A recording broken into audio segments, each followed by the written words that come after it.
Good morning, afternoon, evening, and welcome to Concerned Citizens Presents, a new offering on Village TV.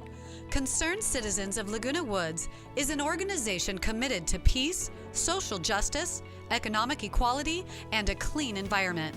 For the duration of the lockdown, instead of its usual 2 meetings a month, Concerned Citizens will broadcast 2 programs a month on this channel. Our programs will feature films, lectures, and debates on topics related to our mission. We hope you enjoy today's program. Good morning. I am Vivian Klekak. I am a member of Concerned Citizens and serve on the Committee for Peace Day. And today we're very honored to have our keynote speaker, Professor Prexy Nesbitt, who is a world-renowned scholar, activist, teacher, leader. He is the author of a premier book on the United States policy on apartheid called Apartheid in Our Living Room. And currently, he is a visiting professor in peace studies at Chapman University. Professor Nesbitt, welcome. We're honored to have you here. Thank you very much. I'm very happy to be with this distinguished group because I've been looking at your record and I can't think of a better group in Laguna Woods that I'd like to be with. Well, thank you. Many of us are old-time, long-time activists. And I think many of us are shocked by the increase in hate speech and hate crime. And that's one of the first things I wanted to ask you about.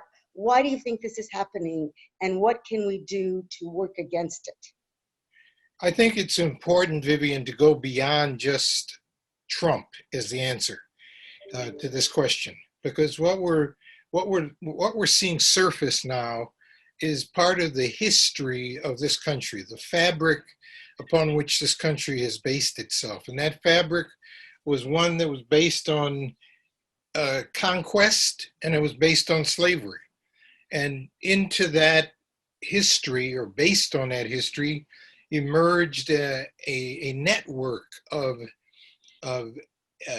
hate and fear-mongering, coupled with insecurities that now we are seeing resurface in a most serious way in this country. How do we respond to that? Well, I think it's important that we not just individualize this with Trump. I can't stand him. Let me be very clear. And I think that this upcoming election is crucial, that we must absolutely turn him out of office in November. We also have to look at the possibility that that doesn't happen and that there is resistance that he puts up even to leaving office. If that's the case, we have to constantly bear in mind that the struggle is not just going to be against Trump. It's also a struggle against the whole ethos of white supremacy and selfish individualism that together have made for this whole phenomena of hatred that we have so much of in this country. And no area of this country is more illustrative of this than Orange County, I have to say, as all of your people, I'm sure, totally realize. And we must do what the young people are doing. We must, whatever our age group is, we must do much more educating of ourselves. We must do much more reaching out. We must be prepared to march, to limp, to do whatever is necessary for us to join with this extraordinary moment in history that young people have brought forward that represents a marked new stage in struggle. I mean, as many of your people in your organization have lived their lives, I too have lived a life where we have been very engaged and very active. But I think that this new moment has provided an example for us of another way of struggling. And that's one in which you bring together all of the issues. You bring together the struggle against racism. You bring together the struggle to honor the terrain that we have, the climate struggle, These all they are all linked together, and the young people link them beautifully in what they call intersectionality. Right. Yeah. And we've got to start doing that too. We've got to really embrace that. And the young people will love it. I can't tell you the number of times I join a demonstration with these young people, and they are delighted to see old Hopalong Nesbitt come join them. So I think we have to really get engaged. I like to hear that. There are two sentences that I experienced listening to young people who are marching.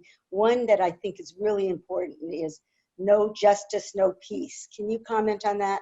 That's a really old slogan, and it's saying what I think has to be understood in this country. We're right now seeing the Trump administration and others bring back this old attack on affirmative action in the universities. They're coming back and saying, well, we've got to do something for the white people. But that's not the way that this is constructed.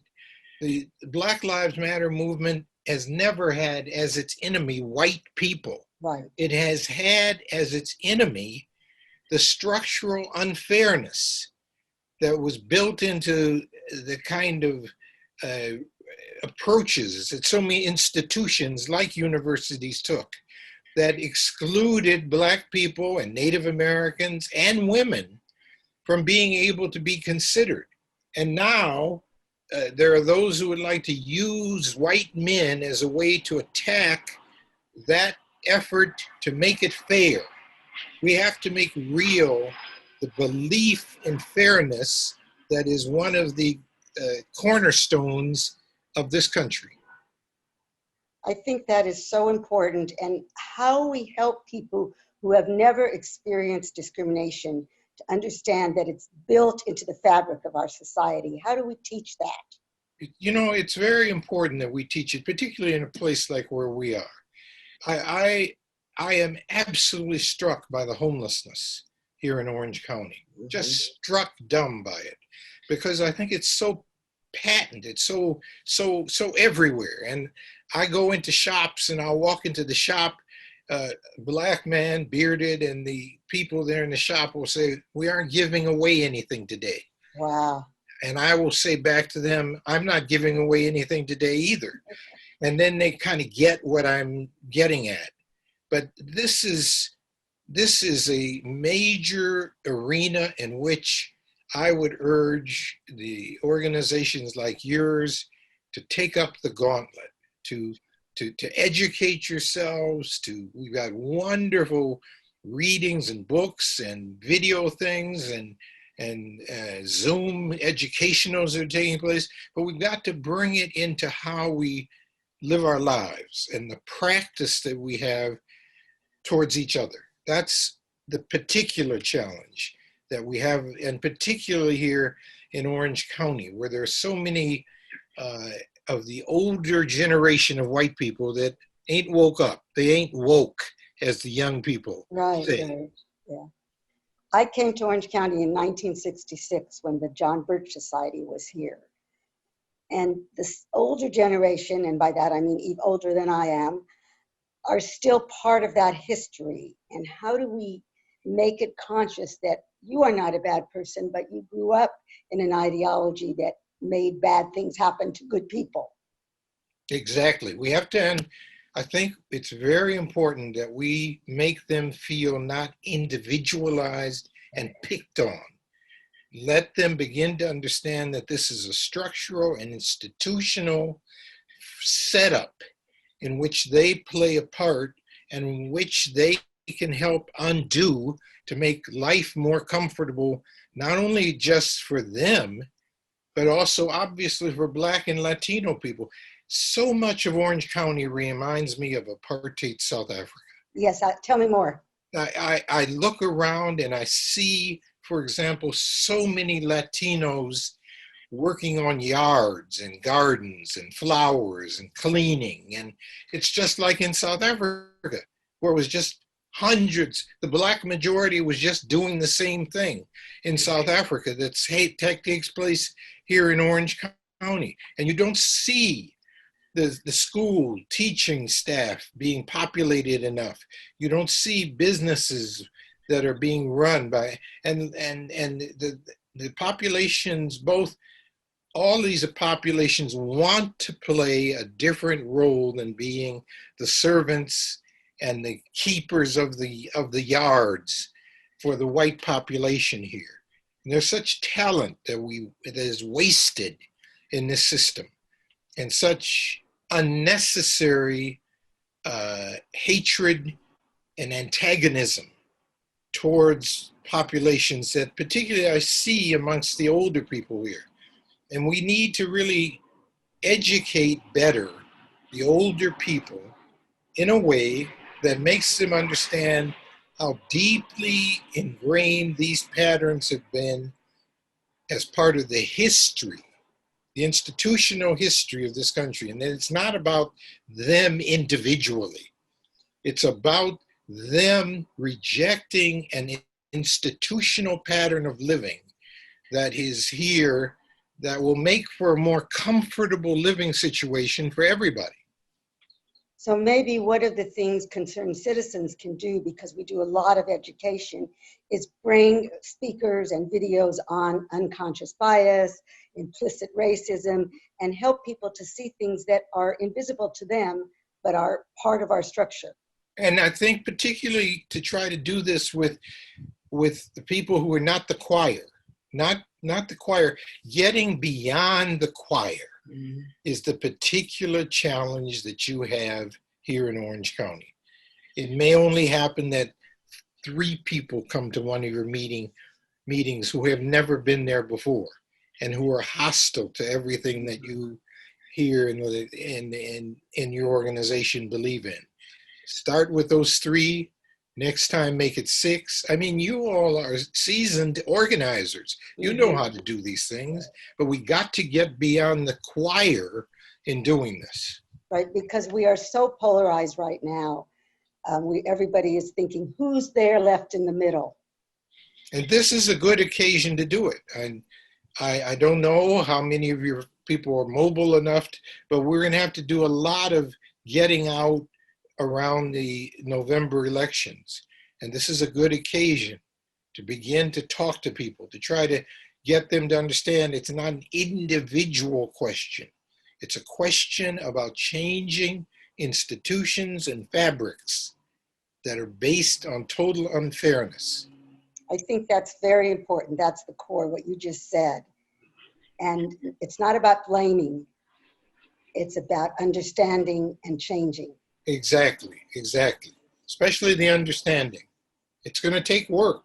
I'm not minimizing the challenges that are involved in this. I remember doing door-to-door work when Harold Washington was being elected the mayor up in Chicago. And I can't count for you the number of times that I would knock on a door in a white neighborhood and they wouldn't even come to the door. And finally, you'd knock on 25 or 30 doors, and finally one door would open. And you'd have the chance to talk to one person. And I remember when we brought Harold Washington up there one day in his car after he'd been elected mayor. And we went to the Catholic Church, and there was not a single person that came out to greet the new mayor, Harold Washington, with the police standing there with badges that said Chicago instead of Chicago. Wow. Finally, a 10-year-old boy came forward and he said, "I'm here to greet you, Mr. Mayor." And after that, his mother came forward. She couldn't let her son stand alone. That was the beginning.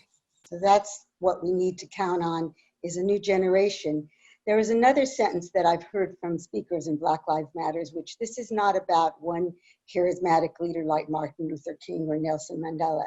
It's a collective. Can you talk a little bit about that? I think this is a very important new thrust that you see with the Black Lives Matter organization and in this whole movement of the youth climate organizations, mostly white, are the same way. It's not about focusing the whole movement around one charismatic individual.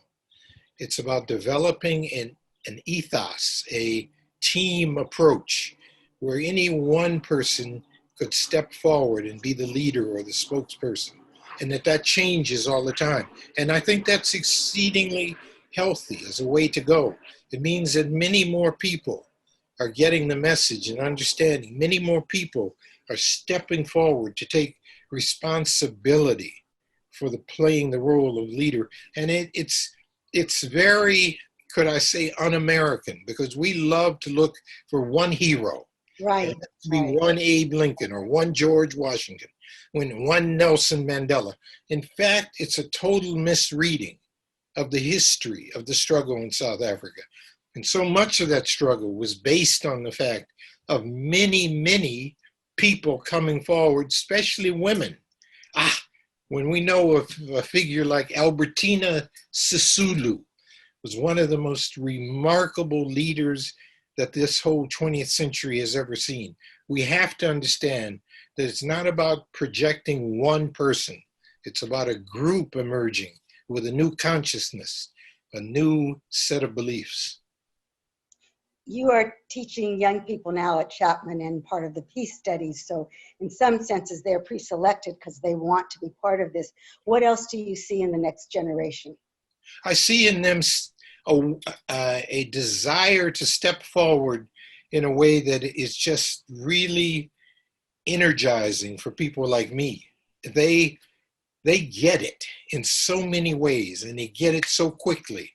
In fact, sometimes they're overeager. They don't want to wait. They're impatient. And it reminds me of myself being like that too. And I think that's a great trait to have. I learn as much from, quote, teaching the new generation as I do in sharing things with them. And that's why I think I've been able to be a teacher for 50 years in different institutions all over. You've taught around the world in college, in high school, so you've experienced generations of different cultures coming up. I've been very fortunate because I've learned all that time too. You know, I was listening to the story of the background of our new vice presidential nominee, and she comes out of, her parents came from Sri Lanka. I was very fortunate to spend 4 weeks on a motorcycle with people, Tamil-speaking people in Sri Lanka. I will never unlearn all that I learned about the values of those Tamil-speaking people. And I wish that so many more Americans could experience that. I think it's one of the biggest challenges we have, is to begin to live in the world in a different way than what we so often do. We can't just go as ugly Americans. We have now, particularly, now that the exceptional American myth has been destroyed, we have to go and become students of the world, members of the world community. That superiority, that the old Puritan ethic that I know I'm good because I'm rich, it still is around here. It's so deeply present. We have to uninstitutionalize that in ourselves. It's a very important challenge. But there are many faith people who are very committed to doing that. And I think that's the other thing too, that while we have not seen faith organizations grow in numbers, I think we've seen them deepen their ethical and spiritual understandings and commitments around issues that they do undertake. Trump is a spokesperson, and if we focus too much on him, we ignore the culture. But I think what has been disturbing to a lot of people is the way the evangelical community has adopted him. How do you explain that? Because they're scared. The evangelical community, understandably, is scared. This is a scary period. And the way in which they contend with that fear and insecurity is to adopt these slogans and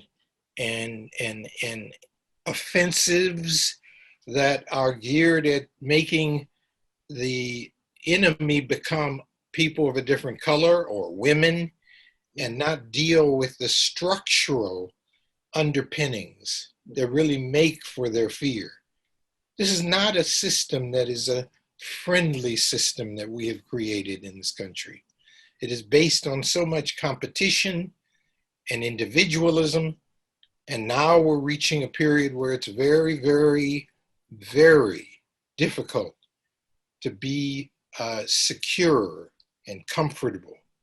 And therefore, many people act out their insecurities by making the other become their enemy, become the one that they got to get. It's like the way Trump is now playing the quote suburban card in terms of suburban housewives, white women, and saying to them that they have to fear Black people coming in to take it. It's such a throwback. And it is, if people stop for a minute and really think it through, they will realize that this is the worst approach that they can take, not just for themselves, but for their children.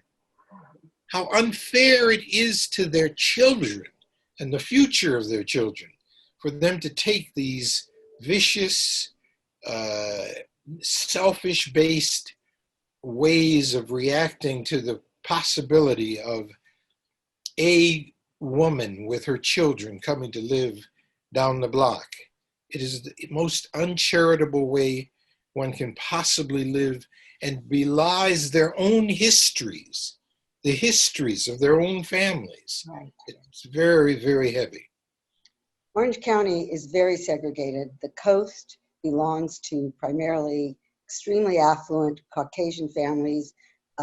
Along the coast, Newport, Laguna, San Clemente, homes are at least $1 million.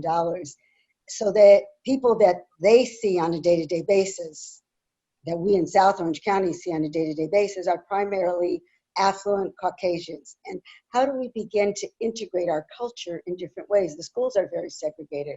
I worked in Santa Ana, and the elementary school, Kennedy Elementary School, was all Hispanic kids, 99.9%. I think that one of the things that has to happen, and I'm very eager to work on this with people, is the institutions that exist have to really take this up. For example, the teachers union needs to be much more proactive. I think the churches and the synagogues and temples need to also be much more proactive and make this be a community that sees itself as part of the world, not sees itself as part of just Laguna Beach and the ocean. It's in their own interest to begin to think of themselves as part of the world. And that part of that world is going to be sharing the material resources that they have. It's the only way we're going to survive in the coming years in this whole country. It's the only way. Biden says he's here for the soul of America, and I think that phrase resonates for many of us because the ugliness, the hate that is out there has touched us all in different bad ways. Absolutely. I hear it. Biden is very, very sharp on this. I'm delighted that he and your former Attorney General, Kamala, have come together with this partnering, because together they are a great team to look deeply to try to bring up the soul of America, as opposed to all this superficial hate that people have begun to assume as the way to approach each other in this world. Well, Trump and his minions have already labeled her nasty woman, and so we're all going to get our nasty woman t-shirts. But why is it that women are attacked in that incredibly crude and devastating way? Men are scared to death of women. It really is. It's the fact that I've seen this worldwide. Men are scared of their emotions. They're scared of the fact that women are much better at dealing with emotions. Men are scared of the tremendous creative and caring initiatives that women take and they have been socialized to protect themselves above all things, and that's the only way they can be viewed as men. Yeah, it's very interesting to me that so few men read poetry. Women love poetry. I've been all over the world. The most profound movements that I have seen, I have worked with the Vietnamese people. I've worked with the South African struggles. I've worked with the struggles of the people of Mozambique. One of the things that always strikes me in these struggles is that the men read and write poetry in these struggles.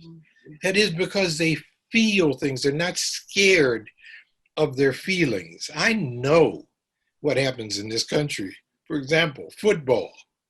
Football is about teaching men not to have feelings, teaching men just to destroy other men.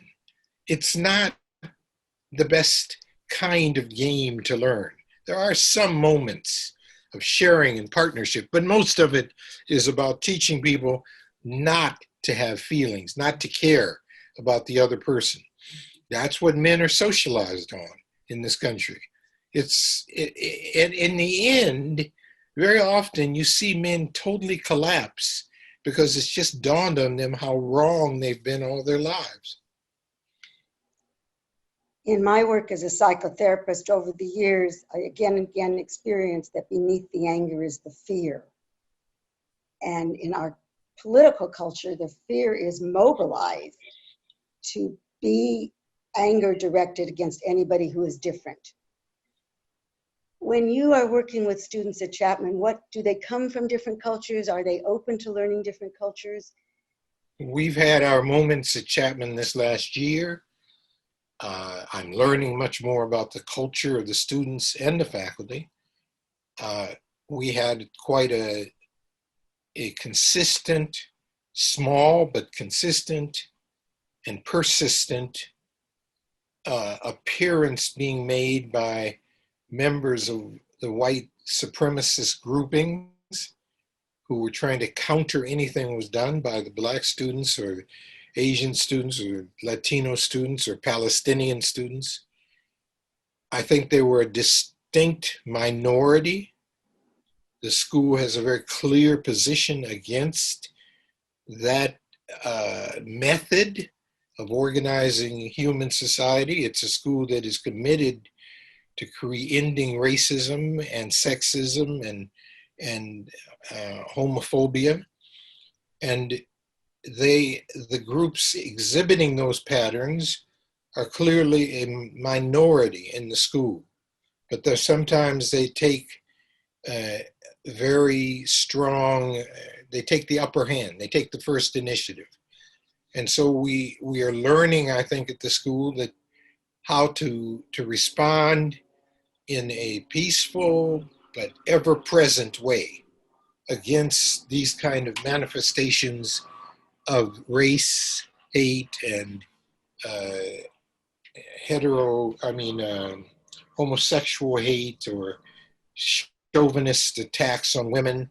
We have yet a big problem of women being harassed or being, I think almost every campus in this country has yet the problem of creating an environment where women can feel comfortable and safe from male attacks. I mean, it's so much encouraged. I mean, look at this the individual that we have that symbolizes the White House. I mean, it's just a scandal that he would have the gall to utter a single word about caring for human beings with the record he has of physically attacking, of commercializing and objectifying women in a most vicious and brutal way. With him as the helm, the spokesperson for this country, it symbolizes how much work we yet have to do to create a country where women can feel safe and not trod upon and objectified by people in this society. Well, we still deal again and again with the strong woman is a nasty woman or called a dirty word, like she's a bee, or And a strong man is assertive, and again we encounter that in many environments, hopefully less so in the university, but in many business environments and cultural activities. I'm afraid it's very pervasive in the university, just as it is in the corporate structures, as it is also in labor. It's something that is a major challenge that we have. It transcends race, it transcends geographic area. It's one of the major blocks that we have in this country to creating a safe and affirmative environment for everybody living in this country. So that a woman doesn't have to push down her personality in order to be active in politics or business or even the university. Absolutely right. So what do you think of this new attack, this new birther attack, which seems so preposterous? We're reaching a point now where the individual behind that and others are reaching desperately for anything they can find to try to swell, to stem the tide that is growing against them more and more, and people realizing how disastrous this last 4 years have been. And of course, the COVID crisis is making this absolutely crystalline clear that there's been an abject failure on the part of the current leadership of this country to begin to care for human beings. And so they're reaching for desperate measures to try to stem the tide. They won't stem it. When you encounter somebody with that kind of point of view, how do you suggest beginning that conversation? I went to a meeting of a group called Better Angels, which is trying to bring conversation between conservatives and liberals. And the conversation was very difficult because polarization just kept jumping in. You have to approach such conversations with tremendous patience and discipline. You have to listen very carefully. You have to be willing to wait out while growth takes place in the other person. You have to be willing to share in an unassertive way and a patient way points of argument that are done little bits at a time so that you don't frighten the other person, the other point of view. They are very conditioned to try to ram their point of view down people's throats. They are very conditioned to not want to read anything. They are conditioned to say, well, that's propaganda. But then I think you have to constantly be on the lookout for places where you can insert a bit of rational, informed argumentation. It's a bit like fishing. You've got to be a good fisher person. You've got to have patience, tremendous patience. And that's what we're going to need more and more fisher people in this upcoming period, because the sinking of the waterway, the water body in which the fish are, will ultimately be the biggest argument in support of what's happening.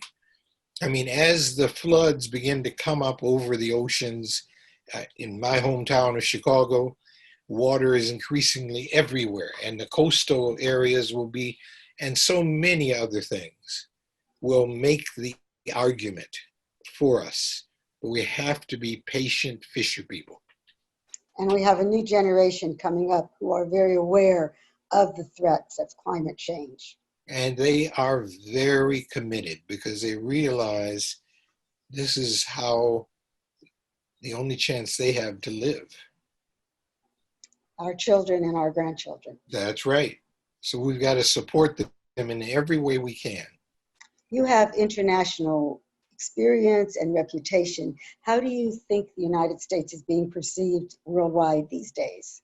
I will tell you what, my very dear, I have a family that we call each other family. They are Swedish. My parents knew her parents. We are in the third generation of knowing each other, and we call each other family. They are scared to death. They are scared to death with what will happen in the United States. At the same time, they are not surprised. They're not surprised with things like the failure to deal with the fact that we're leading the world in terms of the death rate we have for the COVID thing. They're not surprised because they noted years and years ago the absolute backwardness of what we called healthcare in America. And so many things are transparent to the world about the United States now, so many things.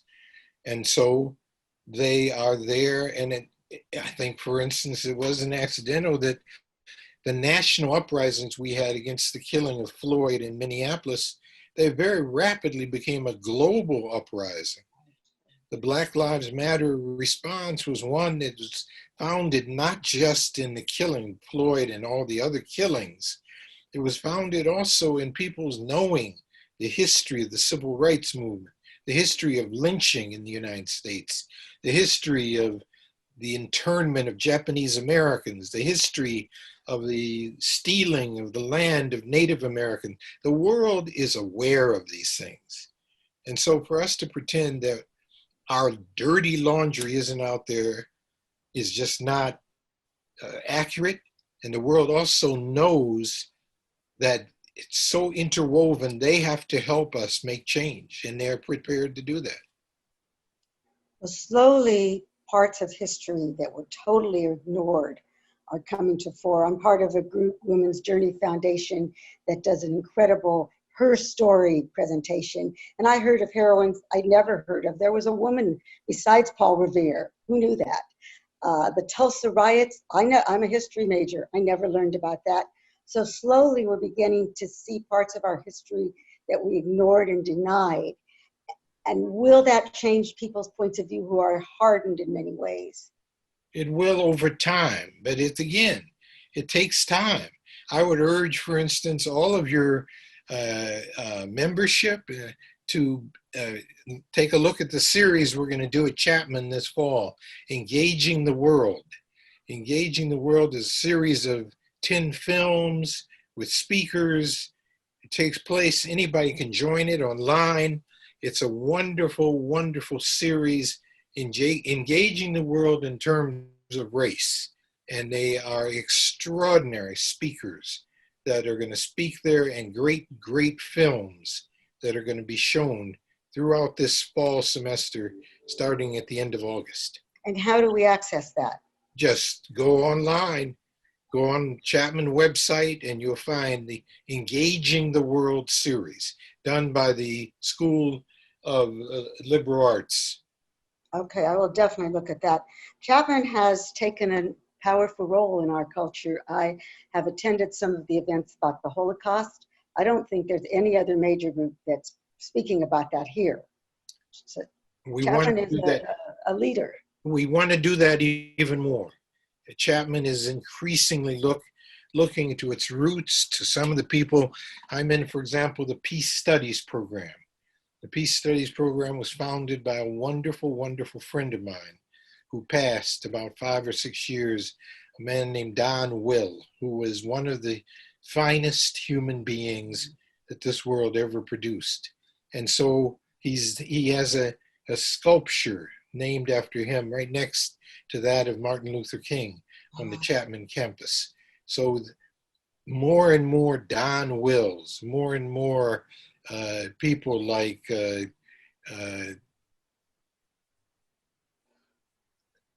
Lisa Lights, who runs the Peace program at Chapman.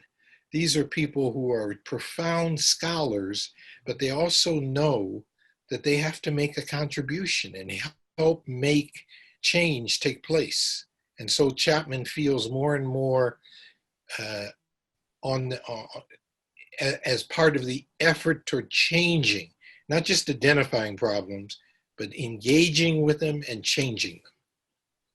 That's exciting. One of the things I think is I'm coming to from this conversation is I'm going to suggest to our concerned citizens that we invite some Chapman students in peace studies to have a dialogue with us. Oh, that would be wonderful. They would love that. Old-time activists talk with students. They would love that. I think we would love that too. It's heartening to see a new generation coming forward. It's tremendously important. And it's a source of such energizing for us. It keeps you young forever. And then get them to start teaching you some of the music they all listen to and love, and understand more why they listen to it and they love it. They're very sophisticated, these youth that are coming along today. Going back in history, you have had some incredible experiences. You've been part of worldwide movements. You worked with Nelson Mandela, you worked with Martin Luther King. What can you tell us that we can bring forward from those experiences that brought a lot of hope?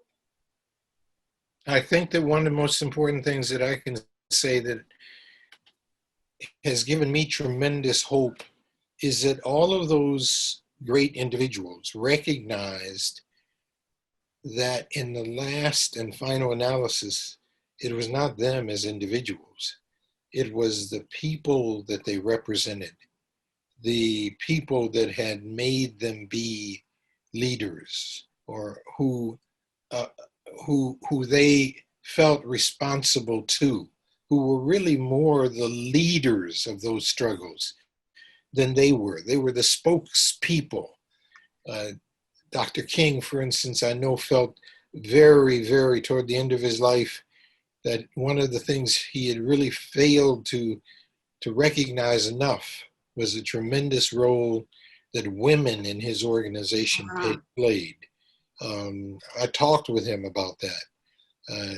Madiba, that was the name we had for Nelson Mandela, was totally aware of the tremendous strength that women like Winnie Mandela, like Graça Machel, who he was married to when he died, that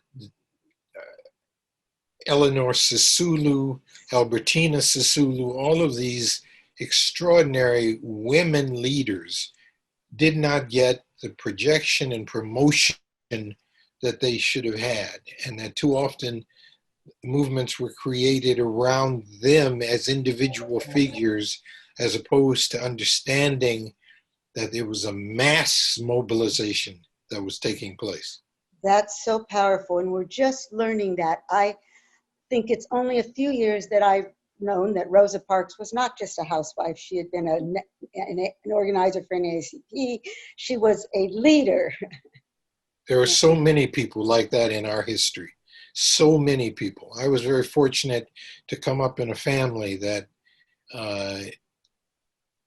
really emphasized women as a leadership in a family of 5 brothers, all in one building in the west side of Chicago. And we learned very, very early, never, ever mess with the women leadership of our building. That was the core of the whole struggle and coping with life that we had. It's absolutely crucial lesson to come away with in this country now.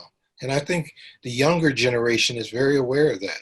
They're much better on these questions than our generation was.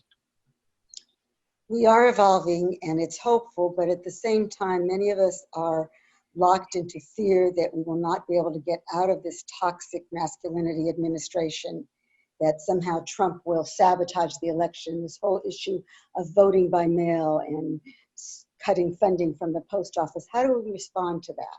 We respond to say whatever tactics, methods, obstacleizing that they do, we will come back.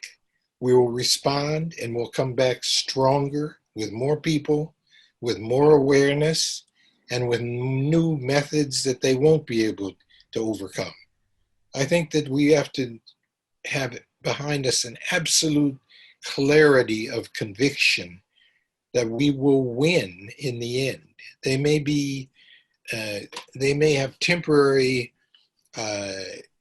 walls that they'll set up, but Joshua fit the battle. Joshua fit the battle. That's what we got to keep saying. Those old spirituals and songs that came out of the women's movement and labor songs, and we got to keep singing and then keep coming up with poetry that they won't be able to defeat. And that's what I think is getting more and more clear in people. That's what we saw in these national uprisings that were so much characterized by moving beyond race. They were black, they were white, they were brown, they were men, they were women, they were old, they were young, and people were united in purpose. And that's what can't be defeated. We learned that out of the civil rights struggle. We learned that out of the anti-war movement. It may take time, but we'll come back. We'll keep coming back.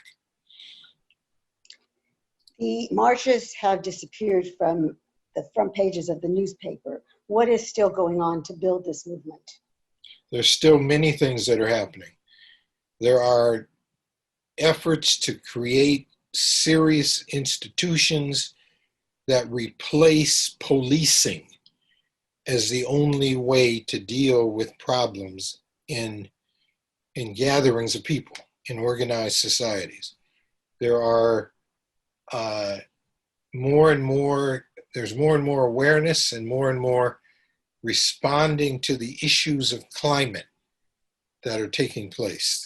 The climate movement led by young people, whose name I'm not remembering just now, is a wonderful movement that has gotten stronger and stronger. There's more and more educating of themselves that's taking place by white people across this country, in all parts of the country.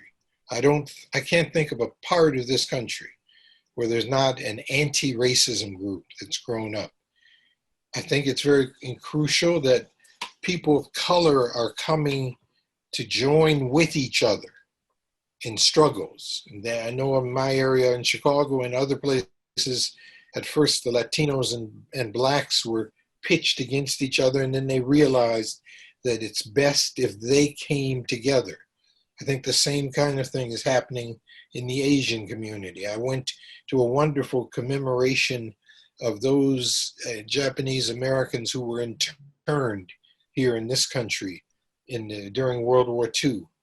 And one of the main things they were celebrating as they were celebrating their elders who went through that, they were also celebrating the Black Lives Matter movement. And I think that's the beginnings of a solidarity with each other, that it won't be defeated. It's a bond that will go on and on. And they love, these young people, to see people in our generation come and join them. They love that. We need to see some of these young people. Our group, Concerned Citizens and the Democratic Club and the activists here, we did not march because many of us were fearful of the COVID, but we stood 6 feet apart with our signs on the major highway in South Orange County. And we stood together. That it would be wonderful to reach out to the students at Chapman, and I will follow up with that. I think that's exciting. Please do that. Please do that. And I think one of the things, there are some student organizations that I will make sure they respond to you. Thank you. Well, we have a few more minutes. You are amazing. You are giving me a lot of hope. And I think I'd love to talk to you for another hour.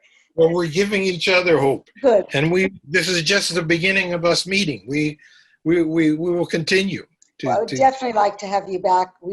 This will be on our Laguna Woods TV station, and then also there'll be a YouTube, and we hope we can promulgate it everywhere, because you give us hope. You have lived through a lot. You are a leader, an activist, a teacher, and we all need to inspire each other. I think what you said about it's a movement of the people. Of course, it's wonderful to have leaders like Martin Luther King and Nelson Mandela, but they are spokespeople. They are not the movement, and you said that very clearly. Well, I think part of the reason I said it so clearly, I went to a school that you probably heard of called Antioch College. in Yes. Yellow Springs, Ohio. And I was a graduate of those classes in the 60s. And one of the slogans we had was, "Be ashamed to die unless you've made some contribution to humanity." Wow. Wow. I, Love that. I embrace that slogan.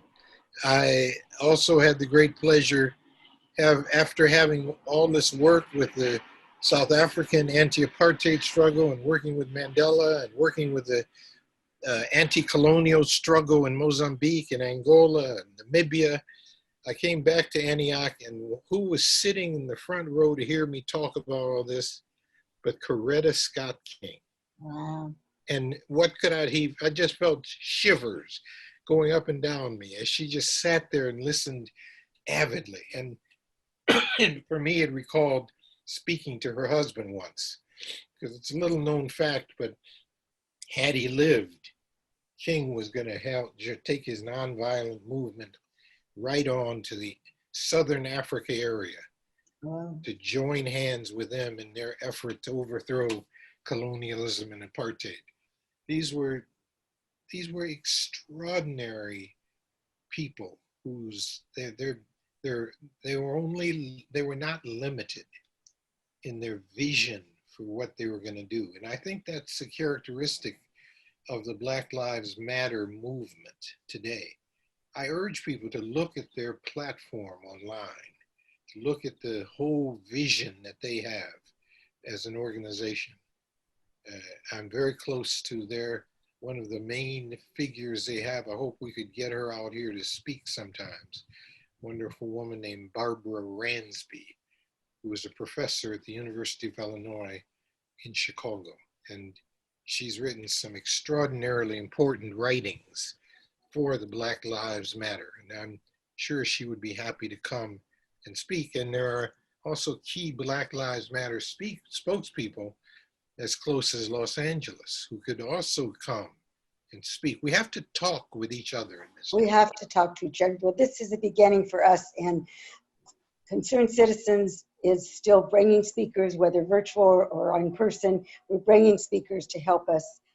I would love to talk more with you, and I know we'll be sharing some ideas about Peace Day throughout Orange County. Thank you very much for this inspiring conversation. It was a great pleasure. Thank you very, very much. Great to talk with you. Thank you. I will follow up. Thank you so much. Thank you. Bye-bye.